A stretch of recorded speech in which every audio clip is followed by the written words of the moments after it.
Okay, we're back. Hopefully you figured this out. But I'll play these and then explain to you how you can figure this out if you didn't succeed in doing so. But this word is Hood. and this word is Hard. okay. So this vowel has a low F1 and a relatively low F2. It's not right on top of it. It's maybe a little bit fronted, but it's ooh. Hood. And the difference is the F2 is about the same here for both of these, which means that it's a back vowel in both cases. F1 is much higher here for the Hard. hod. So that's what the vowels are doing. We can listen to the H parts of this by themselves, maybe. Yeah, I'm going to go back here. So this is, and this is. So same source in both cases. I'm changing the filter a little bit, or actually a lot, really, because in one case I have a low back vowel, and the other case I have a high back rounded vowel. Sounds different, but it's a voiceless version of the vowel in both cases, and we transcribe it as H either way. I guess in theory, I guess I have my whiteboard here, so I'll give it a try. You could, if you really wanted to, virtually nobody ever does this, but you could transcribe these as, say, like voiceless vowels, like hood and hod, to denote that we have different kind of articulations of the H in both cases. Not going to recommend that, but you wouldn't be wrong if you did. Okay, so I talked about voiced H a little bit in the previous snippet of this lecture. So in English, H often surfaces as breathy voiced h when it appears between two vowels. I think we heard this a little bit when I was giving you the demo of how to do the vowel production exercise number 3. I'm going to play this sample as well for the word Ahead. So I'm kind of emphasizing the first part of this in a way that I wouldn't recommend you do when you actually do this exercise. Ahead. Because this vowel is a lot longer than it normally is, but I'm doing that because that helps make the H in the middle of this voiced. And that's not going to work either. You can hear the breathy voice of the H there. And so you can see that in the spectrum. We can contrast that, I guess, with this. Head. And this is. So we can see that in the spectrogram.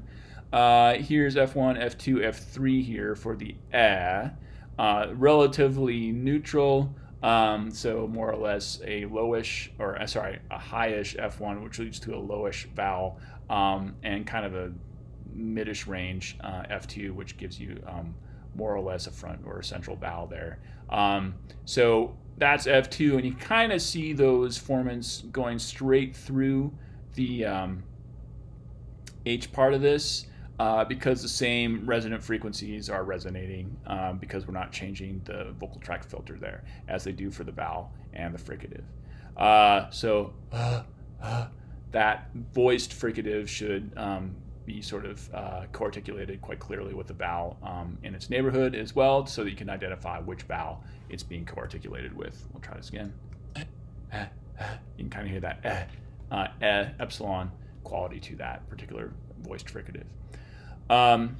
Yeah, so the other thing about this is that in the voiced portions of these vowels, we see this consistent periodic voicing of the vertical lines, which represent when the vocal folds open and close.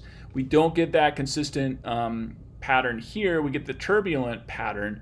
Well, we kind of see the periodic voicing on top of it. So there's a bunch of noise here. It's pretty random as we go. You can see it better at the bottom. We get this consistent voicing, but it kind of drops off here. Sort of like those lines are sort of superimposed on the randomness, where most of the time you see mostly randomness, but then sometimes the periodic voicing comes through.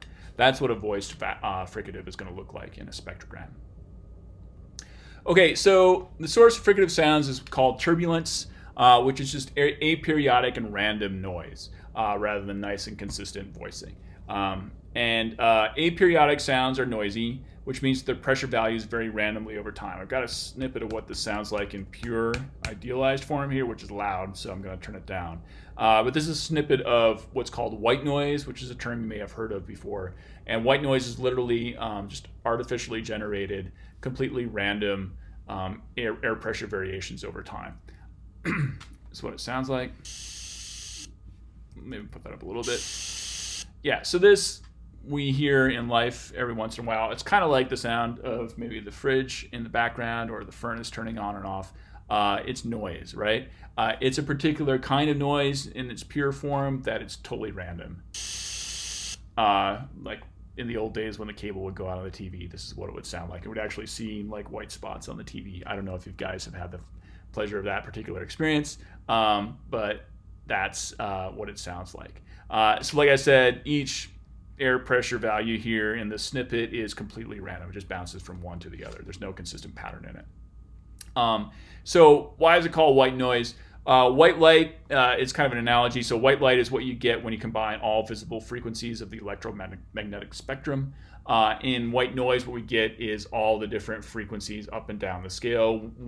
No one frequency is more privileged over any other.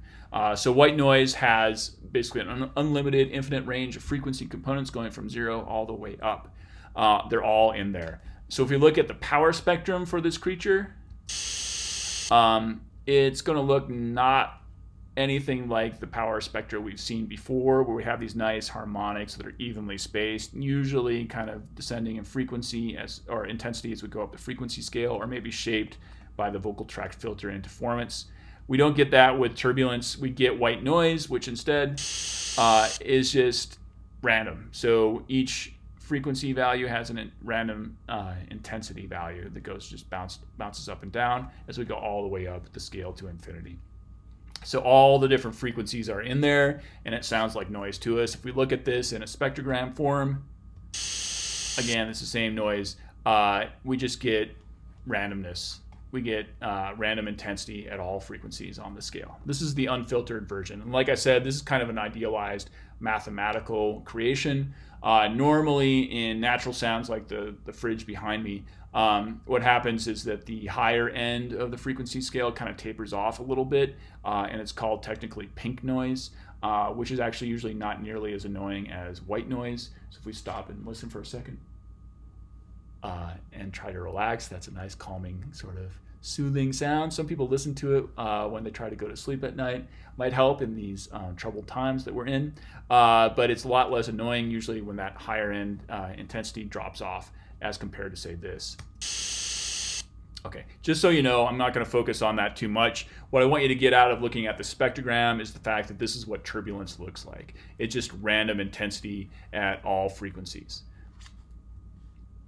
Okay, so that's our sound source, is something like white noise. We get that turbulence, we get energy at all frequencies in the scale, but on top of that, we filter it using the vocal tract to filter the sound in the same way that we filter voiced or periodic sounds produced at the vocal folds.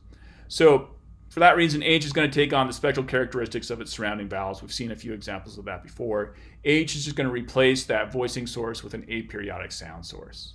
Okay, I think I've walked through that enough times, so we'll move on.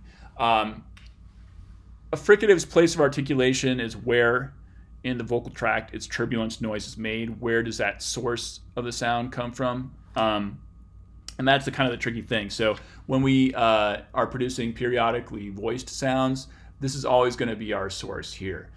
This is where the vibrations come from. But when you produce a fricative, you can produce the fricative at specific places in your vocal tract, right?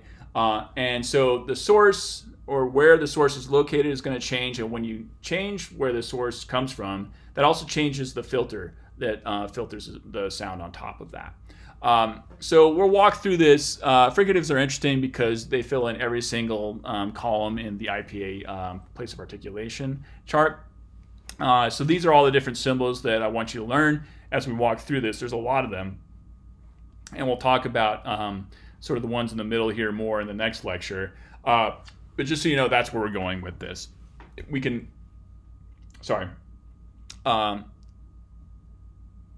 talk about each single one of these places of articulation, but at each place of articulation, fricatives will have, number one, different sound sources based on the flow of air through the obstruction. So in some places, we create the source of sound or the turbulence in a slightly different way than others. And then depending on the place of articulation, we're going to get a different filter. So with the vocal, with voiced sounds or vowels, we're producing the source of sound here, and our vocal tract filter is always, or the filter is always going to be basically the entire vocal tract, and we can shape it in different ways to emphasize different frequencies. With fricatives, we might produce them further forward than the vocal folds, and then we'll get a much smaller filter, which has a different set of acoustic properties altogether. So those filters are primarily going to be based, or their effect on the acoustics of the sound is primarily going to be reflected in the area and shape of the vocal tract in front of the obstruction of the airflow. Okay, so I'll walk you through this row of fricatives that we get in the IPA chart. We'll start at the back because these are the fricatives that are, have acoustic properties that are most like that of vowels. So it's kind of an easy place to start, especially glottal fricatives are basically voiceless vowels. But on the next slide, we'll look at epiglottal and pharyngeal fricatives as well. Okay, so we've seen the symbols for glottal fricatives. Here's some samples. I might turn this up a bit from Peter Labial. Wow. This is a voiceless one versus a voiced. It's subtle because we're used to hearing voiced fricatives in that context, but the first one of those is voiceless. The epiglottal versions of these, and you can sing along to these if you want. I'm not going to do this on the video, and you can do it by yourself at home. We can take advantage of the fact that we're all isolated by not embarrassing ourselves when we try to say these things. But an epiglottal fricative, again, you got to use your epiglottis here. Try to make a narrow constriction way down at the bottom of the root of your tongue so that you make turbulent noise here.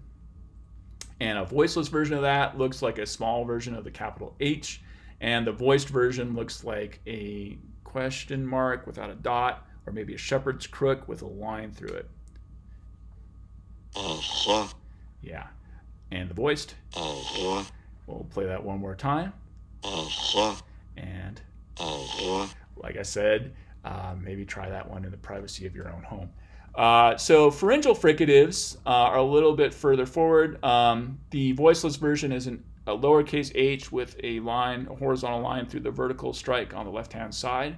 And the voiced version, the symbol is that question mark without a dot facing to the right, or maybe a shepherd's crook if you want. I'll play examples and I'll talk about these a little bit more. So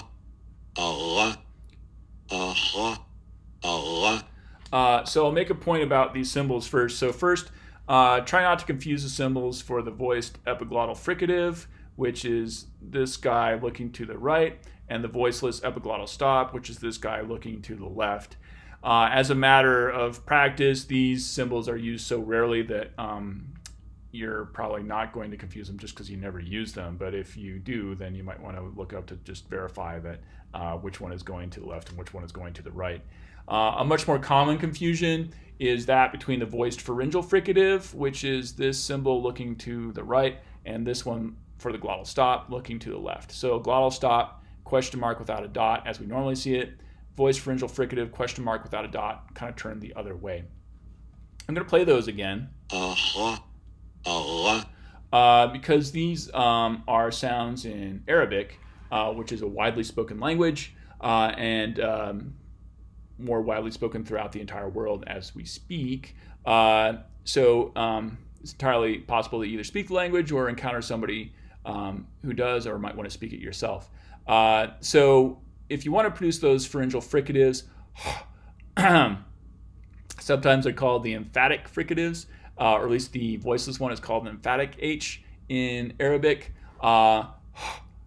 So one way to kind of try to get to it is by cranking up the intensity on a regular H, versus without sort of getting too much turbulent or frication involved with your uvula or your velum above that. So you're trying to get the back of your tongue in this region, like that, so that it narrows enough to give you some turbulent noise as the air passes through your pharynx. The voiced one might be a little trickier. So for the voiceless one, you can kind of just crank up the intensity for the you have to voice it.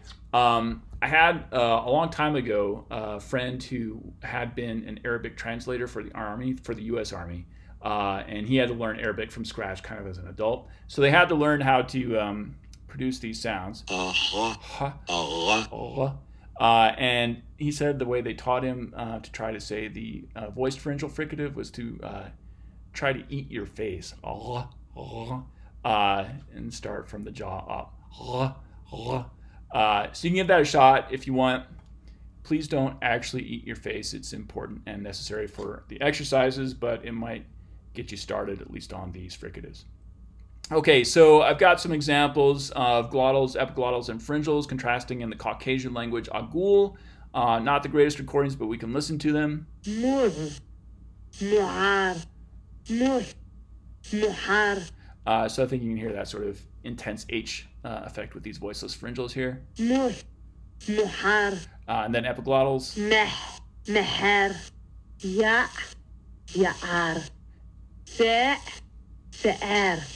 All right, so that's kind of fun. We can move a little bit further forward. The uvular fricatives involve making a narrow constriction between the back of your tongue and the uvula here. Often it's easy when you produce these to turn them into trills, sort of unintentionally. It may take a little bit of practice to get them to just sit down and behave and be fricatives rather than trills. Again, this is something you're going to have to practice. I can play some samples here. So these are from Peter Labial. The voiceless uvular is this Greek letter chi, and it's kind of like a really big fancy X. The voiced version is this upside down capital R. Here's what they sound like again. Yeah. Uvular fricatives, I can give you some samples. There's in some varieties of French, or some speakers of French will have the voiced uvular fricative here. I've got some samples of both from a dialect of Hebrew that contrasts pharyngeals and glottals. So we'll walk through these to give our pharyngeals some practice as well. So this is a voiceless uvular fricative. Chimia. Hor. Him. So on and so forth. I'm going to stop talking and let this guy do the important work. Chimia, hor, him, or, And medial position. Mahar, nahar, nahar, na'ar, sha'on. And then in final position. Lach, lach, na. And I'll say one thing, this is a case where it's kind of easy to hear this final uvular fricative becoming a bit of a trill. Lach. I made it more of a fricative than a trill. It's not easy to control which one you get, but make sure you try. If you can hear that sort of periodic vibrations in it, it's becoming a trill. Lach.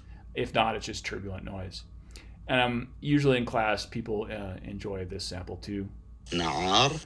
Hard to believe that means make a donkey noise. Na'ar. But it does. Okay, moving further forward, we have the velar place of articulation and the palatal place of articulation. So these are fairly easy to understand. You raise the center or the back of your tongue to make a narrow passageway for the air to get through here. What does it sound like when you do that? Here are the palatal fricatives. Ahya. Ahya. And here are the velar fricatives. Ha. Ara. So the voiceless version of the palatal looks like this French, the C with a little hook on the bottom. This is a symbol we see in French. I believe this is called the cedilla. Ahya. And the voiced palatal is a lowercase j with this little curly Q at the bottom. Ahya. Yeah. I think these are relatively easy to learn how to say in if you're a native English speaker or an English speaker at all, I guess. We were talking about like the H you get in heed or he. If you just make a really kind of tight E with a narrow constriction and just make sure it's voiceless, you're going to get that sort of palatal fricative. Make it voiced, you get a voiced palatal fricative. For the velars, the voiceless velar fricative symbol is just a lowercase x, ha, ha, and the voiced velar fricative is kind of a V with a little teardrop on the bottom. ara, Ra, ra. So with this ha, more uvular than velar.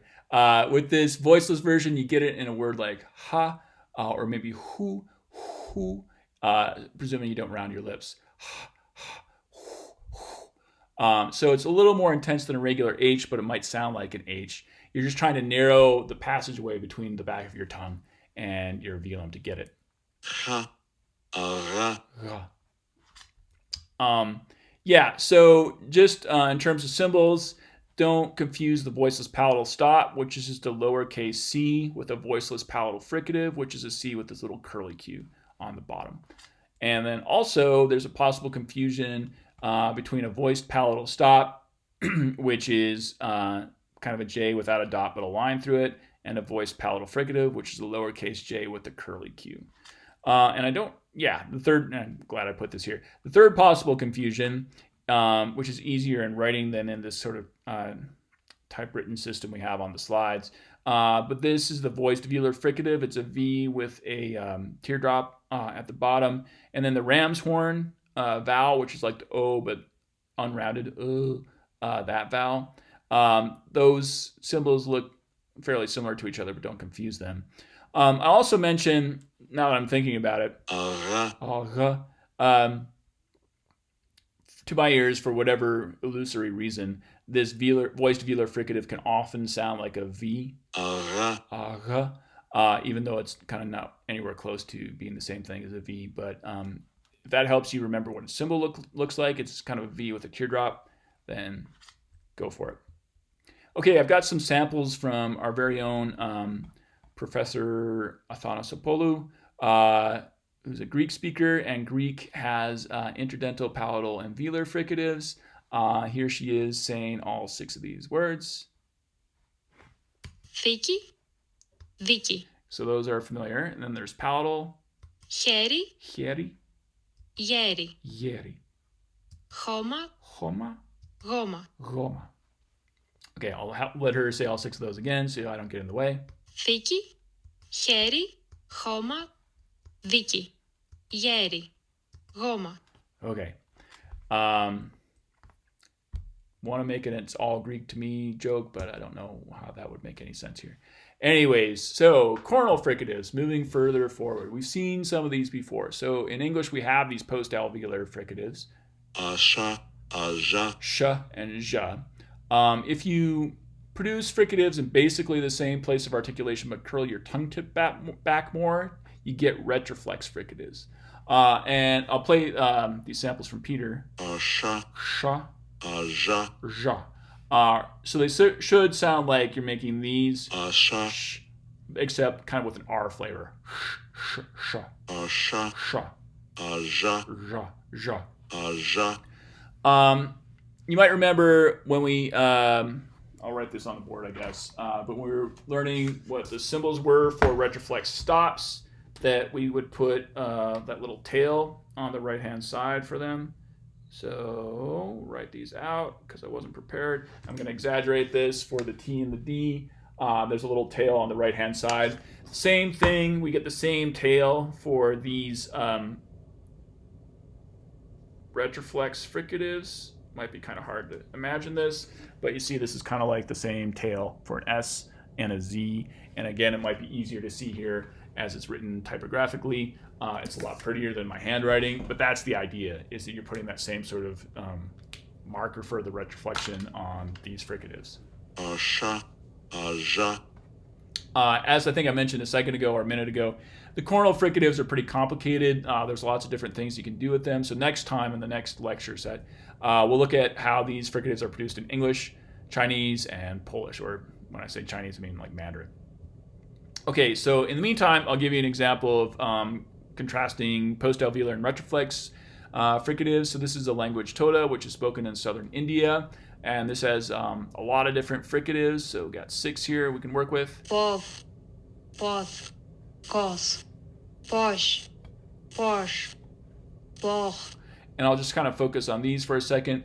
The vowel is open O. Posh, And you can kind of hear R flavoring in the open O when she produces this one. Porsche, Porsche. Almost like the word Porsche or the car type in English.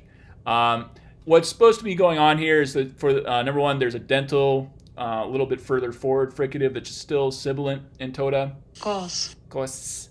cos, It might sound like it has a little higher frequency than a regular S in English.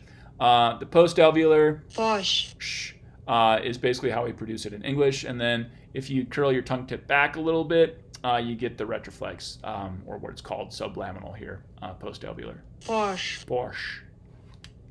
That's the distinction there. Moving even further forward to the front of the vocal tract, we get two more sets or two more places of articulation. We get labiodentals, which we're familiar with, and then bilabials, which are represented with this sort of phi symbol, an O with a vertical line through it, and then a curly QB for the voiced version. A fa, a va, a fa, a va. Okay, so these should be relatively straightforward, fa and va. If you're an English speaker, these are a little trickier, but they shouldn't be that hard to get a handle on. What you're doing for a bilabial fricative is just trying to blow through your lips without anything else getting in the way. So fa and va, va, va. A fa, a va. As always, it may take some practice to get a handle on these things. So bilabial fricatives exist in Spanish. A va, a fa. Fa and va. So that might help you if you're a Spanish speaker. The story I was told is that there wasn't really a language that people knew of that contrasted between these two. Usually if there was like a labial fricative in a language, it'd just pick whether the language would pick whether it wanted to produce them bilabially or labial dentally. And there wasn't a language that had both. But then they found that Ewe, which is a language spoken in Ghana, had both. So they figured, well, we've got to come up with symbols for both. And in fact, if we look at these samples from Ewe, there's a bilabial fricative in the name of the language itself here, which is what the W represents. So I'll play these samples for you so you can hear how the contrast sounds. Efa, Efa, efa, Efa, eve, Ewe, eve. Ewe. I'm trying to sing along as we do this. You can sing along yourself if you want. I don't know if anybody's looked into this, but one can assume that visual cues might play a role in helping people distinguish these as well. Efle, efle, evlo, evlo. Okay. So this leads me to another point I want to make about different sources of turbulence when you produce fricative sounds.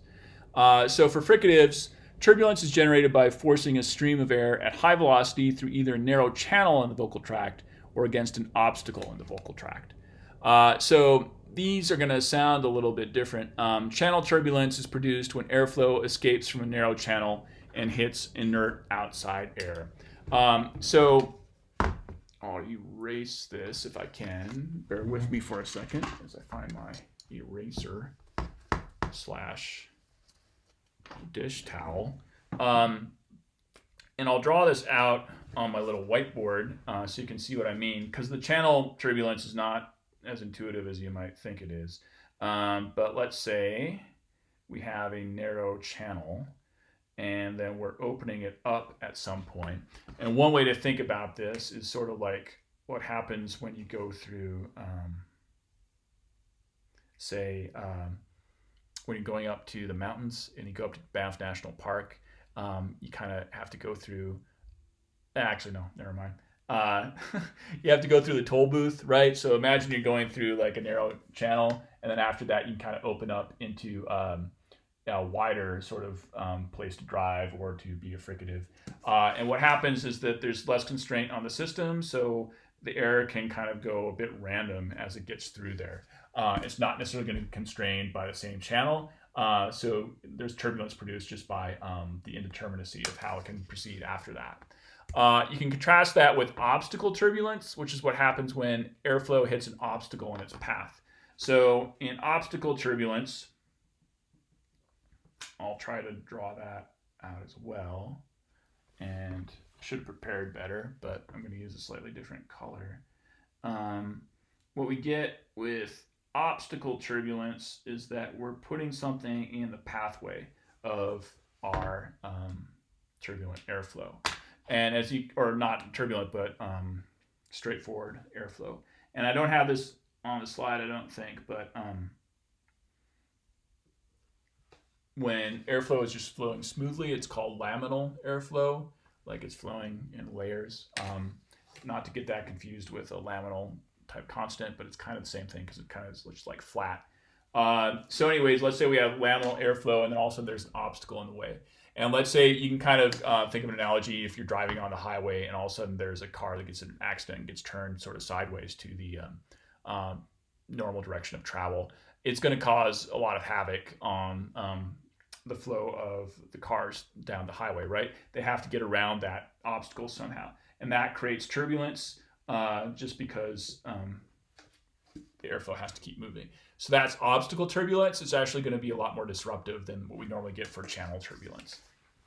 Hopefully you can see that all right. So this is another example of that, drawn much better than I can draw from the textbook. But basically, there's two different kinds of turbulence here. There's the narrow channel, which is kind of what we get when we go through this narrow channel, and then the turbulence is when the air kind of escapes through that. And the obstacle is when it hits this obstacle in its way. You can think of this as maybe making a narrow channel with, say, an alveolar closure for like an S. You get a little bit of channel turbulence with that narrow constriction at the alveolar ridge with the tongue. But then you get an obstacle right after it with the teeth, right? And that obstacle is actually going to create a lot more turbulence than the channel turbulence. So general rule of thumb is that the channel or obstacle turbulence is going to be a lot more intense than the channel turbulence. I kind of gave away the game there with the next slide. But you can try this with those two fricatives that two places of articulation that we were talking about with Eve. So try making a labial dental fricative, fa, f, and just think for a second, what is the obstacle that I'm getting for a labiodental fricative, fa, fa, fa.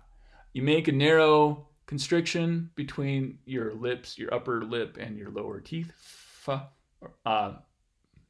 Sorry, the opposite of that. I always get those confused. You're making a narrow constriction with your lower lip and your upper teeth, fa, fa. What is the obstacle in that case? It's actually your upper lip. And you can practice with this. So first, the point with Ave is that bilabial fricatives don't really have any obstacle you can work with. They just create channel turbulence because there's nothing in front of the narrow passageway getting through your two lips. So the F should be louder than the bilabial fa, just because F has some obstacle in front of it. So we can listen to that, kind of confirm it with these samples. F. The F is louder than the fa. And you can confirm it yourself as well. These are more ridiculous human tricks. You can try again in the safety of your own home. But make an F, and you're getting channel turbulence between the lips and the teeth, and then you're getting the obstacle turbulence of the upper lip as well. So make that F, and then as you do so, take your upper lip and pull it out of the way, and you should hear the fricative get quieter. Like that.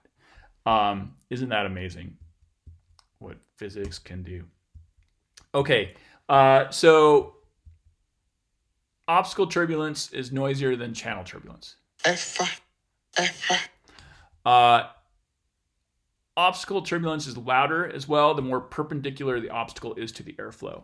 So S is an excellent example of an obstacle turbulence fricative because you have the teeth to work with. That's sort of the best obstacle that you can play around with when you're producing fricatives in your vocal tract. Ha is, in the textbook, is called a wall fricative, which is basically mostly channel frication because there's not much of a perpendicular obstacle you can work with there. There's a bit of an arch of the palate, maybe, but mostly it's just the air getting through a narrow passageway. And it's not very loud at all. Like that. I will mention as well that voiced fricatives are hard to make. And in fact, fricatives are kind of hard to make in general. And one reason why is because we have to be able to constrict the vocal tract in a narrow fashion to produce these types of turbulence. That requires a lot of articulatory precision. So this is something that little kids acquiring language take a while to sort of master, you could say. Often very young children, when they're producing fricatives, will just produce them as stops. So you can kind of think about this as a distinction between sort of like ballistic and controlled articulation. So let's say what you want to do with an S is just bring your tongue up close to your alveolar ridge so that there's a very narrow passageway for the air to get through. And that, if you're doing it in the stream of speech, you have to do it very quickly and very precisely. It can be hard to sort of get that mastery of hitting that target every single time, right? So one thing you can do, rather than trying to sort of control that articulation so it gets to a certain point, if you're making like a T in the same place of articulation, you can just kind of throw your tongue up and it hits the palate. The palate will just stop it and sort of control the target for you. A ballistic articulation like that is going to be a lot easier than a controlled articulation where you have to bring the tongue to a specific spot every single time in a variety of different contexts, in a variety of different speaking rates. So that's what kind of kids have a hard time learning how to control, and fricatives are usually acquired later or after stops when they acquire speech. So some data, which is taken from those old X-ray videos for S, showed that the alveolar constriction when you produce an S has to be around 1 millimeter in width, which is very narrow, and the incisor constriction, so the gap between your teeth as you produce it, has to be about 2 to 3 millimeters in width as well. And I'll mention kind of a funny story here. So I used to work at the IU Speech Research Lab, which back in the old days had, before I got there, if you can believe that there were olden times older than me, they used to have a contract with the General Motors Corporation to try to study what happens to people's speech when they get drunk. So the idea, I guess, was that the car companies wanted to create some sort of interface that would like find out what people were doing when they were speaking to determine whether they were drunk or not, and therefore be able potentially to prevent them from driving if they were drunk. That never materialized, but what did happen with that, this happened 30 years ago now, but there was a oil tanker called the Exxon Valdez, which was taking oil from Alaska down to the lower 48 states in the U.S. And it ran aground in southern Alaska, tragically, and spilled oil all over the place. And they had recordings from the cockpit of the tanker of the captain giving orders or speaking or whatever, and they suspected that the guy was drunk at the time. And they wanted to try to prove that in a court of law. So based on the research that had been done by the people at the Speech Research Lab, they actually gave testimony in a court case about this and said, well, yeah, we can tell that this guy was in fact drunk, given what we know from our own research. The way the research worked, by the way, I guess I skipped over that point, is that they would bring people into the lab in Indiana, and then they would just serve them drinks for a while. They had their own like little bar in the lab. And then they'd get them talking as they went, as they drank more and more. And maybe you've done this experiment on your own in your spare time, I don't know. But what happens, the first thing you lose when you get drunk is the ability to control your S's. So your S's turn into something more like esh. And if you hear that in a recording like of this guy who is piloting the Exxon Valdez, you can kind of start to determine that that guy's had a bit too much, or at least a bit too much to be in charge of a giant oil tanker. So one thing is I remember the protocol apparently for the getting drunk experiment was that they had to put the subjects in a taxi cab to send them on their way home. But they got, I guess, all the free booze they wanted, at least until they were drunk enough to finish the experiment. But they should have put Captain, whatever his name was, Hazelwood, I think, on his own little boat taxi to get home. Would have saved a lot of trouble. Anyways, you lose your S's, you lose your fricatives when you get drunk because they're hard to say, is the moral of that story. Larger constriction sizes than what Subtonally et al. Found in 1972 result in more Esch-like sounds. Again, you may have experienced that in your personal life. And I'll also point out here that voiced fricatives tend to be difficult as well.